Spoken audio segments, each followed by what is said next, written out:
And so every time I make pico de gallo, folks are like, dang. I'm gonna share my techniques with you today.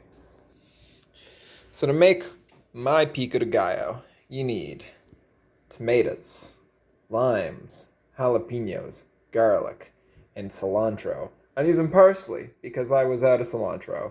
Some folks would say that this is not real pico de gallo, and those folks would be correct. You could call this something similar to pico de gallo. That's what this recipe will be called. So, recipe is pretty simple. You want to dice your tomatoes. You want to dice your onion.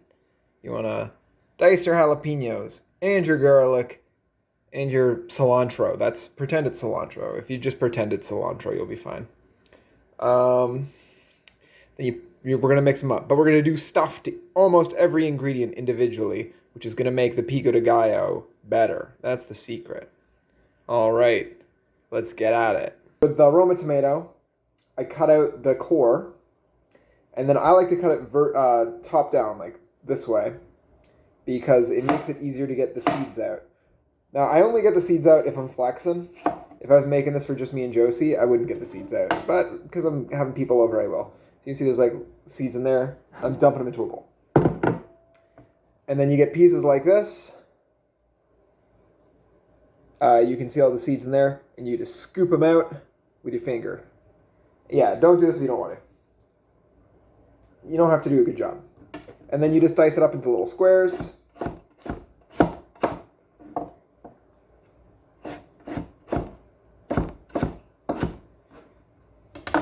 And then I've scraped those squares into a bowl. And I'm going to do all my tomatoes. For this pico de gallo, I'm doing like 5 or 6 tomatoes. Usually you just want a ratio of like, I don't know, I say 2 parts tomato to 1 part onion, and then a little bit of jalapeno. You can put bell pepper in here too. I kind of stopped. I don't think the bell pepper adds much, and I think it's better with just more tomato. We did it. We cut up all of the tomatoes. Look at those suckers. Okay, this is like 4 tomatoes. You cut them up into little cubes. You can choose the size of the cubes you want. I try to do mine about 1 centimeter by 1 centimeter. We're going to take some salt, and we're going to put it in there. And then my hands are all wet from the tomatoes. And if I put them in there, the salt's going to stick. So I'm going to shake it in. This is going to look like a lot of salt. That's because it's a lot of salt. Hopefully most of the salt's going to come off. But if not, when I taste the tomatoes later, I can just rinse them. We put a lot of salt in. We mix it all around. So that's all cut up. Then we're going to get... So that was pretty loud. Our colander, we're going to put it in our sink, which we're going to kind of empty. And then we're going to dump those tomatoes in there. So I do this first. Every time I make pico de gallo, I dump all the tomatoes into a colander. They got to stay in there for like 15 minutes.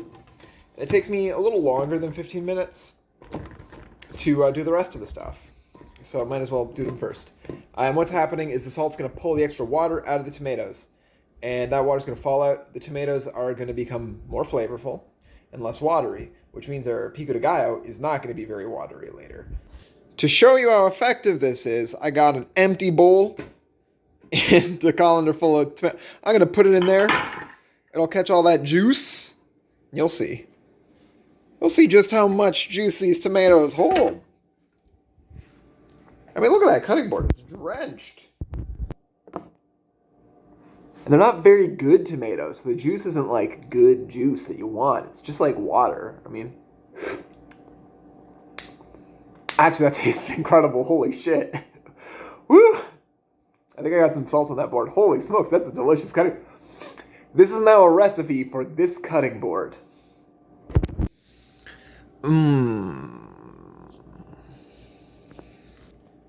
Like, honestly, one of the best things I've tasted ever. Just put some salt and some tomato juice on a cutting board. And I cut onions on there earlier, too. It's pico de Bordeaux.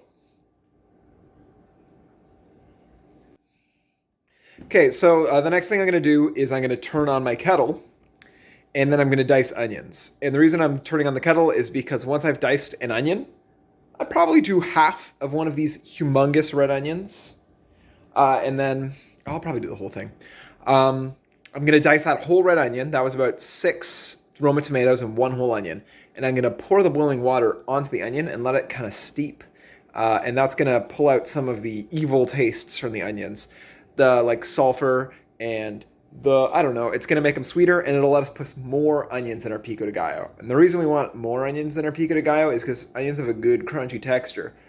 But if we put that whole onion in there, holy smokes, that would be so oniony. It would be overwhelming. I lost the recording. So I cut off the top of the onion. I leave the roots of the onion intact. And I take off the outer layers. Then you're going to cut it down and across. And that's like a pretty good way to do it. It's not like the best way, but it's good enough. And you're going to try not to cut through the root. And then you just run it through horizontally. Not horizontally. Yeah, horizontally. And you'll see I get little bits that are kind of like, I don't know, like little rectangles. Yeah. And you can do that pretty fast once you get used to it. When it gets hard to cut, you can flip it down and then just kind of like run through it. So you got half an onion there. Look at that. Pizza. So this is gonna purge the onions of any strong flavor. It's gonna mellow them out, okay? And we want to mellow it out because I want a lot of onions for crunch, but I don't want my pico de gallo to be very stinky. Dicing a jalapeno. What I do? It's like, excuse me, sirs.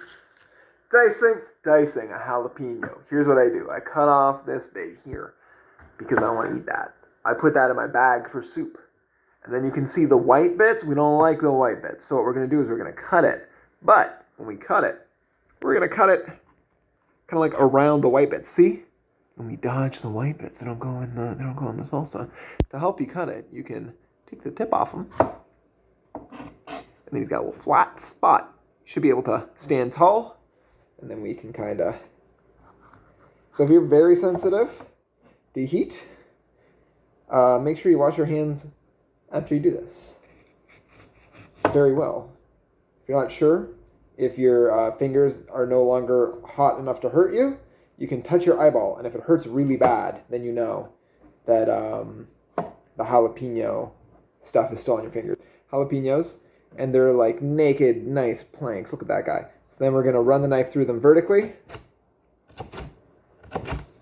So we get these little planks like this. We do that. So you should have something that looks like that. And then we're going to cut them.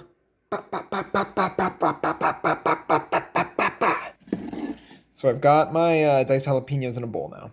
And I'm going to add the juice of 2 limes to this bowl. So here I've got my parsley, and I'm going to cut it up and put it in the bowl too. I'm going to add like 2 tablespoons of olive oil. I'm going to add like maybe a half a teaspoon of sugar. And then I'm just going to mix that up. Now here's the cool thing. We're done, baby. Oh, we got to put garlic in there. Heck, not done yet. Get all the garlic off your knife. Maybe smush it a little more. And then let's put it in the bowl. And this is kind of like my dressing. This is going to make the dressing for my salsa. So what I'm going to do is I'm going to grab my tomatoes. I'm going to put them back in the sink. And I'm just going to dump out that water. Let's see how much water we accrued. Hey now, see what I'm talking about? Look at all that. That would have been floating in there with that other water. It's a lot of juice. So we're going to taste some of our tomatoes to see if they taste good. Yeah, they taste good, and they don't taste overly salty. I don't feel this here. That bowl's dry. I'm going to dump the tomatoes into that bowl.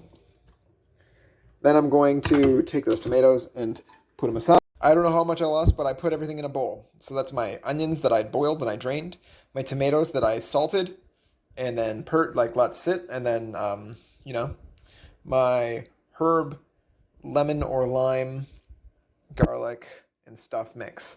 Probably add some black pepper to this, and then a little bit of cumin. You'd want ground cumin, but like, I don't know. That's a lot of pico de gallo. That's enough to feed a bunch of people. And that's it. That's the whole recipe. I'm going to eat some on a chip later, but not now. But I guarantee you it's good.